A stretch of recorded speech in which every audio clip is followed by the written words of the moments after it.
негізінен айтқандачы, страховой система иштесин десек, Дастан Далбаевич, ошол елдерди баягы кызыктыруу үчүн же милдеттерибиз үчүн бир метод табышыбыз керек да. Качып атпайбызбы? Эми сиз благосостояние народа тиги бу деп атасыз. Метод мен аларга көрсөттүм. Я вас внимательно слушал. Дослушайте меня. 1200 сом деген акча, эмне деген акча? Айтыңызчы. Вот честное слово, вот ошон үчүн биз мына жерде талашып отурабыз да. Элдин өзүнө эле жакшы. Страховая система иштеп калса, элдин өзүнө эле жакшы. Мына айыл жергесинде көрүп атабыз бардыгыбыз, кандай болуп атканынчы. Бөдө кырсыктын, баягы табигый кырсыктын кесепетинен канча деген үйлөр кырылып атат. Мына страховкасы барлар 600 сомго страховка кылып 500 000 сомдон алып атышат. Эмнеси жаман айткынчы? Мен ошол жагын эле карап атам. Иштешибиз керек да. Да, понятно, 90% людей будут платить, 10% будут пользоваться. Ну давайте, пускай эти 10% будут пользоваться. Это все понятно.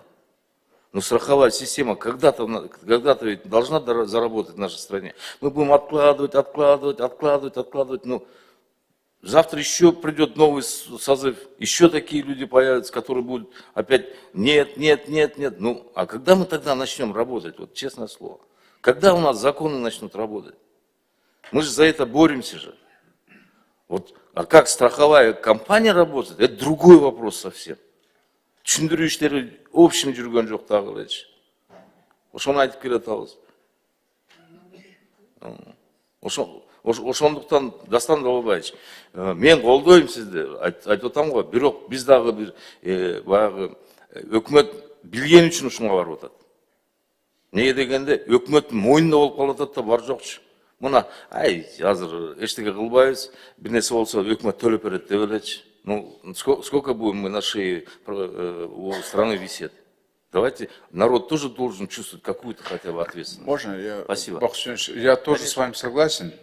Закон о страховании жилья от стихийных бедствий и пожара, мы на комитете, я сам лично его поддерживал. И считаю, его надо внедрять, но не таким способом. Я вот просто объясню вам, Бахтин, почему я сейчас не за 1200 сомов разговор идет.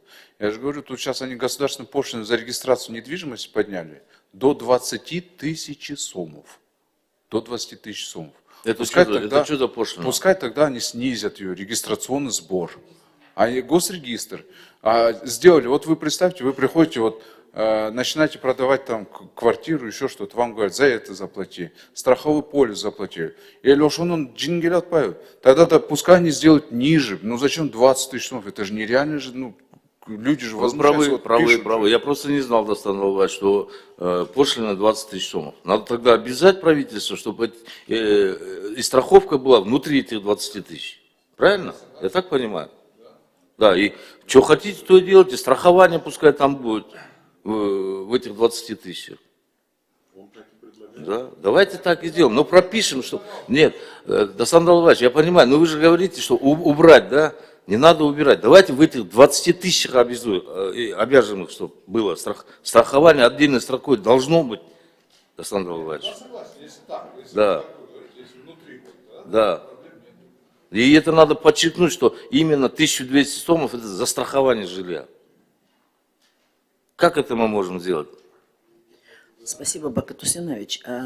И Дастан Далбаевич действительно поднимает актуальные такие вопросы. Дело в том, что данная сумма государственной пошлины, она законопроекта не касается.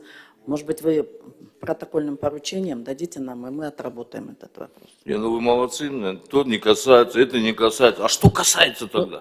Это касается всего нашего народа, вы поймите правильно тоже. Я согласна, вопрос очень действительно правильный, но в данном законопроекте госпошлина не оговаривается и сумма не устанавливается.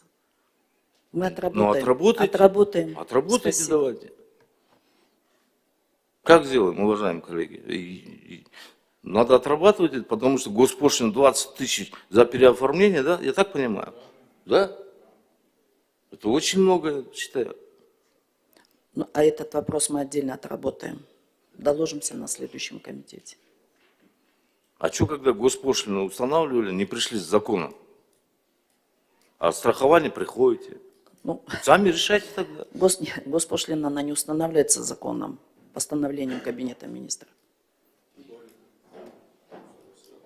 Дасан Далабаевич, а госпошлина 20 тысяч, на сколько квадратов распространяется? А это нету на квадрат. Они просто в целях борьбы с безналичкой, они сказали, вот наличка, если будешь оплачивать, вот такая у тебя будет госпошлина. А если без налички А если оплачивать? без наличкой, то там 5000 сом, что ли, так где-то. Здесь тоже нос ворот. Ну опять но, а там же банк забирает же. Ты закидываешь банк, и банк те же деньги забирает же. А банк какую комиссию берет?